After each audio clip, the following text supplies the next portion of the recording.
I'm just going to say this. Any media person that I see in person for the rest of my life who try to tell me LeBron James is good as Michael Jordan, I'm just going to slap the hell out of him right on the spot.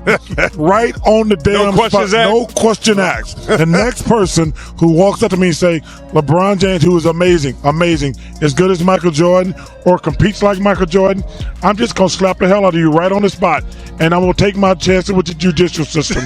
Charles Barkley has started a huge conversation in the sports world after saying that LeBron James may not want a retirement tour because he knows he is no longer the same dominant player he once was.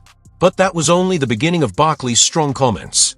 As the discussion moved toward LeBron, Chuck's criticism became even sharper, with questions about his leadership, team struggles, and what happens to teams after he moves on. His bold statements quickly grab attention, and no one on the panel appeared willing to challenge his opinion.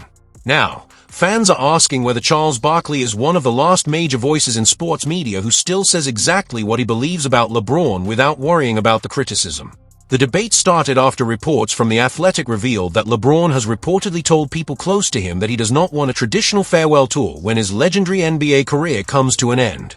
I don't really, I have not even thought to the point of like a farewell tour or whatever the case may be, because I haven't had the conversation with myself and my family on when it's over. So that has not even, I think that will come after that. No city-to-city farewell tour, no endless standing ovations, no tribute packages, and no massive final celebration. According to reports, LeBron James simply wants to continue playing until he decides it is time to step away, then leave the game quietly. After that report surfaced, Charles Barkley immediately shared his thoughts, saying LeBron may not want a retirement tour because he understands he is no longer the same player he was at his peak. Barkley delivered the message on Inside the NBA with a direct and confident approach, avoiding a long explanation and getting straight to his point. That honesty is exactly what made his comments stand out. Barkley believes the changes in LeBron's game are clear. At 41 years old, LeBron has faced physical challenges, including dealing with sciatica, and there have been moments when managing his energy has become part of the challenge. Fans have noticed stretches where his defense is not as consistent as before, with younger players attacking him, and LeBron sometimes conserving energy to stay effective on offense. For Barkley, those moments show the reality of where LeBron is in his career. After decades around basketball's biggest stars, Chuck believes he understands the situation. In his view, a long retirement tour could bring extra pressure, constant attention, and more focus on every difficult performance while younger stars continue to rise. Barkley believes LeBron may prefer avoiding that spotlight and allowing his legendary career to speak for itself. LeBron, by the way, 3 threes away from passing Kyle Korver. Ooh, Kyle Korver can shoot that thing. Number 7 all time. And he's second in 30-point games now with 559. MJ's got 562. See, now, Ernie, What? that's an amazing stat to talk about. Everybody, I don't get into a debate about greatness. So LeBron has played how many more seasons than Michael Jordan and he's still behind him? That's crazy. That's crazy. And I love LeBron, but for him to be that far behind MJ and I'm played probably 8 more seasons? Come on, man. Y'all need to stop this. Barkley also brought Kobe Bryant into the conversation, and the comparison made his point even stronger. In 2016, Kobe was clearly battling the effects of age and injuries. His shooting numbers had dropped, his body was struggling, and everyone understood that he was no longer the same unstoppable player from his prime. But when his final game arrived, Kobe chose to embrace the moment completely. He attempted 50 shots, not because it was the most efficient game plan or because every attempt was guaranteed to go in, but because he wanted to say goodbye on his own terms. Kobe stepped onto the court knowing the spotlight was on him and gave fans a final performance filled with emotion, energy, and unforgettable moments. Even the mistakes became part of the story because the night was about celebrating his journey, not just judging the numbers. LeBron wins with a third team. Does he deserve to be spoken about in the same breath as Michael Jordan? Well, I've said this. If they win a championship, I might put him with Kobe Bryant. In my opinion, LeBron is a great player and a great man. I got him one slip behind Kobe Bryant. I do. Now, if he wins this year, I might put him on the same level with Kobe. But until he wins another championship, in my opinion, he has not passed Kobe Bryant Barkley's main argument is that LeBron would handle retirement very differently from Kobe Bryant. Chuck believes LeBron does not want the final stage of his career to become the main thing people remember about his legacy. According to Barkley, LeBron may prefer avoiding a situation where every arena celebration is followed by difficult performances and constant discussion about his decline. That is why Chuck believes LeBron is choosing a quieter exit from the game. In Barkley's view, stepping away before the struggles become the biggest headline could help protect LeBron's reputation and keep the focus on everything he achieved throughout his career. He suggested that this decision could also play a role in the ongoing debate about the greatest player of all time. But Barkley's criticism did not end with the retirement discussion. The conversation soon moved into a much larger topic after LeBron recently appeared on a podcast and explained that he has never been someone who is focused only on statistics or chasing numbers. For LeBron, he said, the game has always been about more than just personal achievements on paper. The reaction to LeBron's comments was immediate, especially from those who have closely followed his entire career. Many fans and analysts pushed back, arguing that statistics, records, and milestones have played a huge role in the way LeBron's career has been discussed for years. That response opened a much bigger debate about his legacy, his place in basketball history, and how future generations will remember one of the game's greatest players. When Charles Barkley heard LeBron say that numbers were never his main focus, his reaction on Inside the NBA was filled with disbelief. Chuck's laughter showed that he struggled to accept the idea because, from his perspective, LeBron's entire career has been connected to achievements, records, and statistical milestones. Critics argue that numbers have always been a major part of LeBron's story, pointing to moments like a Lakers game in February when the team was trailing by 22 points with just 4 minutes remaining as another example that continues to fuel discussions about his approach, leadership, and legacy. Instead of stepping aside and allowing younger teammates to close out the game, LeBron remained on the court and continued to compete until the final moments. Some fans noticed that he seemed determined to secure one more rebound, which would complete a triple-double. A specific moment where he nearly crossed paths with Austin Reeves while chasing the rebound quickly became a topic of discussion, with critics using it as evidence that personal statistics may still hold importance for him. For those who view the situation that way, the moment represented a larger pattern they believe has followed LeBron throughout his 23-year career. They argue that his journey has always been connected to the ongoing comparison with Michael Jordan, not only through championships but also through individual accomplishments that can be measured and compared. The clearest example is the NBA's all-time scoring record. LeBron pursued that milestone, broke it, and now holds one of the most recognized records in basketball history.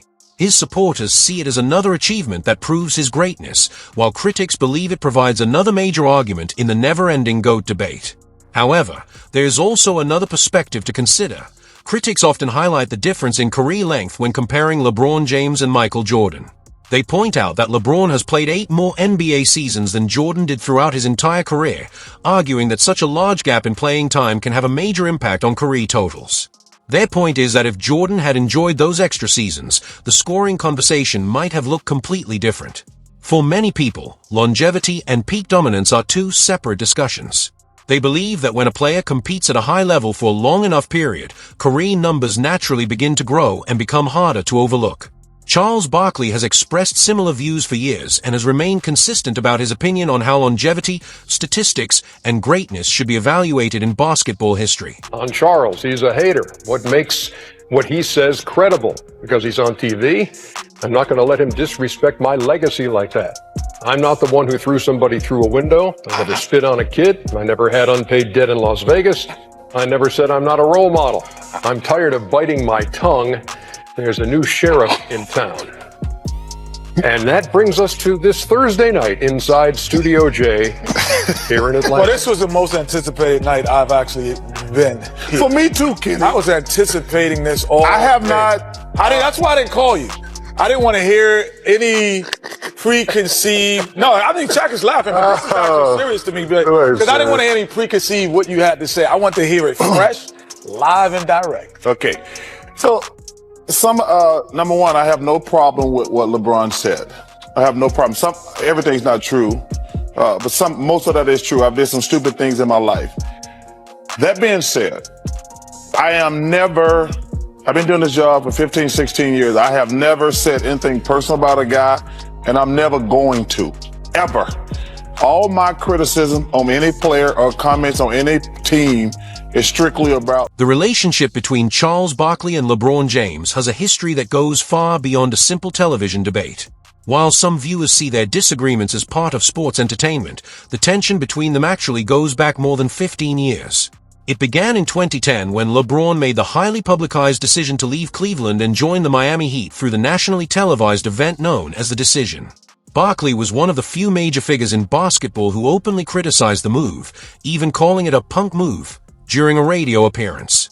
He made it clear that he was willing to speak his mind, even if criticizing one of the biggest stars in sports could create uncomfortable situations. Around the same time, Michael Jordan expressed a similar competitive philosophy, explaining that during his playing days, he would never have joined forces with rivals like Larry Bird or Magic Johnson because his goal was always to defeat them. That mindset became a major part of the larger debate about different generations of basketball. Barkley and Jordan appeared to share a similar view, which added even more attention to the criticism. Years later, in 2017, another chapter of the disagreement began when LeBron and the Cavaliers struggled during the season. LeBron publicly talked about the team needing additional help and more playmakers, even though Cleveland had the NBA's highest payroll at the time. Barkley responded on Inside the NBA and once again delivered a strong reaction. Barkley responded by calling LeBron's comments a complaint and questioned whether a player viewed as the best in the world should publicly voice those frustrations. Chuck's point was simple. When a player is considered the leader of a team, that role comes with accountability and responsibility. LeBron's reaction, however, moved beyond the basketball discussion.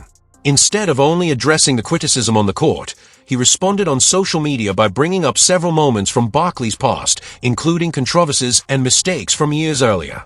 The exchange quickly became a major talking point because the focus shifted from basketball opinions to personal history.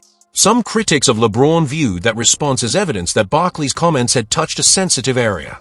They argued that turning a basketball debate into a personal confrontation changed the nature of the conversation. What stood out even more was Barkley's response afterward. When he addressed the situation publicly, Chuck emphasized that throughout his many years in sports media, he had always separated his basketball analysis from personal attacks. According to Barkley, his criticism has always been about the game, not about trying to damage a player's character. Even after the disagreement became one of the most talked about conflicts between an NBA superstar and a legendary analyst, Barkley maintained that he never wanted the situation to become personal. This difference in how the two sides handle criticism has become one of the biggest themes in the long-running disagreement between Barkley and LeBron.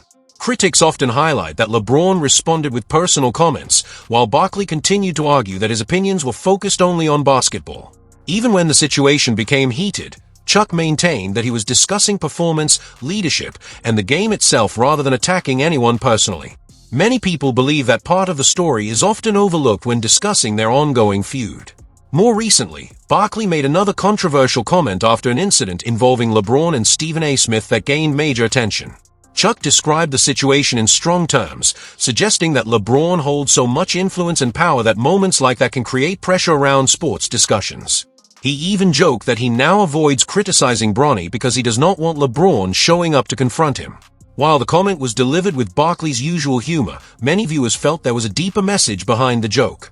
Chuck appeared to be questioning whether analysts and media personalities feel limited when speaking honestly about some of the biggest stars in sports. That idea has expanded into a larger conversation about the relationship between athletes, media members, and the freedom to offer criticism in today's sports world. Critics believe that when media personalities start holding back their opinions because they fear backlash or losing important relationships, genuine sports analysis becomes more difficult to find. Barkley, with a Hall of Fame playing career and major success beyond basketball, has built a reputation as someone who is not afraid to challenge powerful figures or say things that others may avoid. Because of that, many fans see him as one of the last major voices willing to deliver uncomfortable opinions without worrying about the reaction. Some supporters believe that when Barkley eventually leaves television, one of the strongest and most direct voices discussing LeBron's legacy could disappear as well. Another major criticism Barkley has made is his description of LeBron as a franchise killer, a claim connected to several important team decisions throughout LeBron's career. One example often mentioned is the Lakers' decision to trade for Russell Westbrook. Reports at the time suggested that LeBron James and Anthony Davis supported the move, which completely changed the direction of the roster. Los Angeles moved several players who had provided depth, balance, and defensive strength, leading many analysts to question whether the new lineup would succeed. Ultimately, The partnership did not work as expected, and critics pointed back to those early concerns as evidence that the warning signs were there from the beginning. As the situation became more difficult, some observers felt that LeBron separated himself from a decision that reports had previously linked him to behind the scenes. That criticism has remained part of the conversation around LeBron for years. Opponents argue that superstar players can have a major influence on roster decisions but sometimes avoid taking full responsibility when those moves do not work out. Barkley has connected this idea to broader changes across the NBA, arguing that the league's current approach to team building developed because of years of superstar partnerships, aggressive roster moves, and teams giving up future flexibility to compete immediately. According to Chuck, the rise of strict financial rules, including the second apron restrictions, was a response to those trends. He believes that if player movement and star-driven team construction had not reached such a high level, some of these limitations may never have been introduced. In Barkley's view, the actions of teams and players came first, and the league's adjustments followed afterward. Since LeBron has been one of the most influential figures in NBA player movement over the past 2 decades, Barkley sees him as one of the clearest examples of this modern era. Chuck has repeatedly made that connection and has continued to stand by his opinion despite the criticism it brings.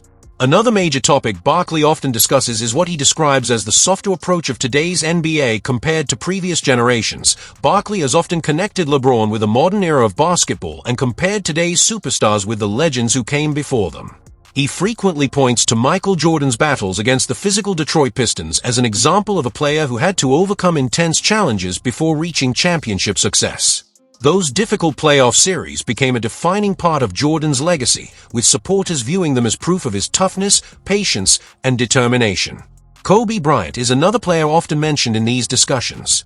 Barkley's supporters highlight how Kobe remained committed to the Lakers through difficult seasons and rebuilding periods because loyalty to the organization was important to him. Fans still remember those years, including the seasons when Kobe played alongside less talented rosters, as evidence of his willingness to face adversity head-on. Critics of today's NBA believe players from earlier generations handled challenges differently. They argue that past stars were more willing to stay with struggling teams, fight through difficult situations, and prove themselves without searching for easier opportunities. This generational debate continues to divide basketball fans, and as Charles Barkley continues to speak openly about LeBron James and his legacy, the discussion around greatness, leadership, and responsibility only continues to grow. Supporters of the old-school mindset often say that previous generations valued simply showing up, competing, and pushing through whatever obstacles came their way. Charles Barkley has often shared stories about playing through serious injuries because he believed fans deserved to see him compete after spending their hard-earned money to attend games. Supporters of that old-school approach believe the culture of basketball has changed significantly over time.